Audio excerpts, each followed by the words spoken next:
Ok, on va traduire pour ceux qui parlent en lingala un jour. Chers frères et sœurs, après le décès brusque de Maman Blanche, j'ai traversé l'une des saisons les plus sombres de ma vie. J'étais au bord de la dépression, même de l'AVC et même de la mort. Mais beaucoup ne s'en sont pas rendus compte, car je faisais l'effort de rester fort pour vous encourager et pour que l'Église ne devienne pas un lieu de deuil permanent. La solitude, les nombreux questionnements, la douleur de mes enfants, l'innocence de mon bébé, le poids du ministère, la gestion de mes affaires, de ma maison et même de moi-même, tout cela pesait terriblement sur mes épaules. Il m'arrivait de sécher mes larmes avant de prêcher et de pleurer dans mon bureau après avoir prêché. Dans cette épreuve, le pasteur Ézéchiel Moulumba, un ami d'enfance et fils du même père spirituel, me parla un jour de sa fille Esther. Mais je lui répondis que je n'avais ni la force ni la tête à cela. J'avais même demandé à Dieu le don du célibat dans l'espoir de ne plus jamais ressentir le besoin de me marier. Mais Dieu ne répondit pas à cette prière. À plusieurs reprises, par l'intermédiaire des prophètes, des songes et des convictions personnelles, le Seigneur me fit comprendre qu'il voulait que je continue ma route et que je refasse ma vie avec quelqu'un d'autre et qu'il était dangereux pour moi de rester longtemps dans le veuvage car un plan maléfique se tramait contre ma vie, mon ministère, ma famille et l'Église. Je me souviens d'une vision particulièrement marquante. J'étais dans une chambre encerclée de très longs serpents aux couleurs magnifiques. Ils faisaient semblant de dormir, attendant que je marche sur l'un d'eux pour m'attaquer. Leur venin était aussi mortel que la beauté de leur couleur. Un seul carré d'1 mètre sur 1 mètre me servait de refuge. La pièce avait une unique fenêtre qui ne pouvait s'ouvrir que de l'extérieur. Et je voyais une servante de Dieu venir ouvrir la fenêtre afin que je puisse m'échapper. Dans cette agonie intérieure, le Seigneur me poussa à recontacter le prophète Ézéchiel qui me donna le numéro d'Esther. Mais au début, elle ne répondait pas. J'en fis part au prophète qui lui transmit alors mon propre numéro. La première chose que je lui avais demandé, c'était de prier pour moi. Ensuite, nous avons commencé à échanger.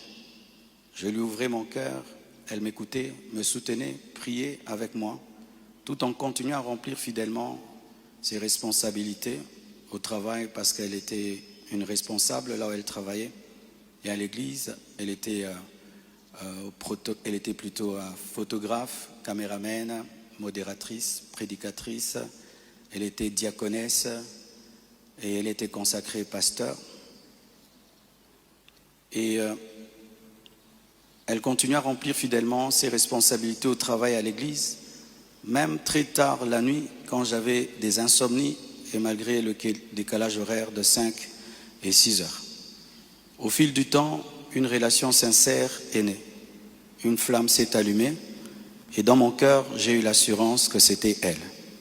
J'en ai parlé à son pasteur, à mes parents, à mes pères spirituels et à mes amis, afin de ne rien faire sans rédévabilité, conseils et prières des autres.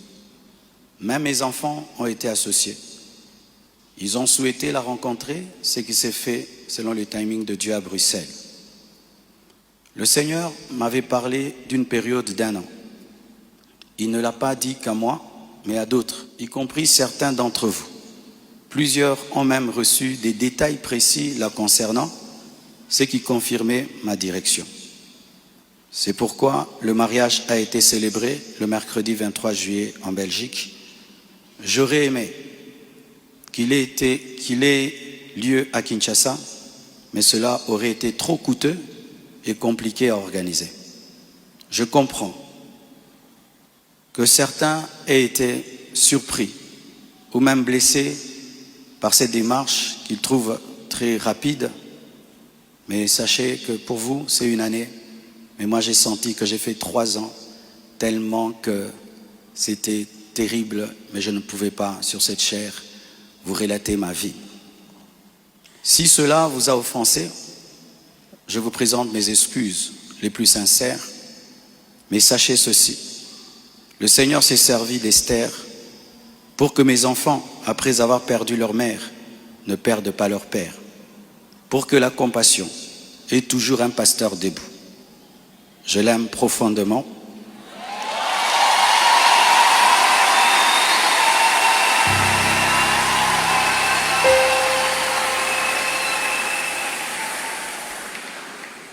Je l'aime profondément. Elle n'est pas venue pour effacer la mémoire de Maman Blanche, mais pour continuer l'œuvre, comme Élisée après Élie, avec humilité et soumission à Dieu.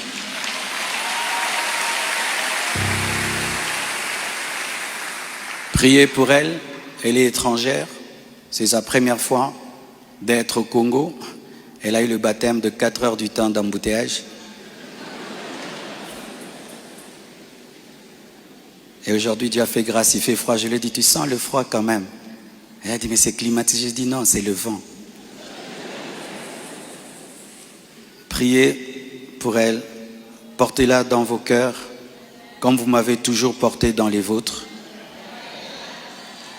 Demeurez en paix et continuez à prier pour nous, pour toutes ces certaines choses que vous entendez.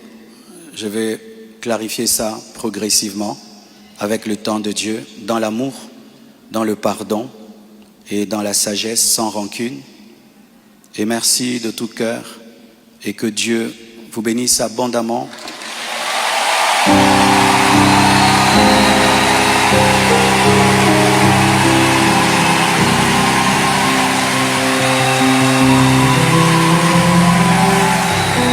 Pour votre soutien, vous avez prouvé au monde que vous êtes une église mature. Vous avez prouvé au monde que vous êtes une église enracinée. Vous avez prouvé au monde que votre foi est fondée sur Jésus. Vous avez prouvé au monde que vous êtes une église 4x4, une armée de Dieu.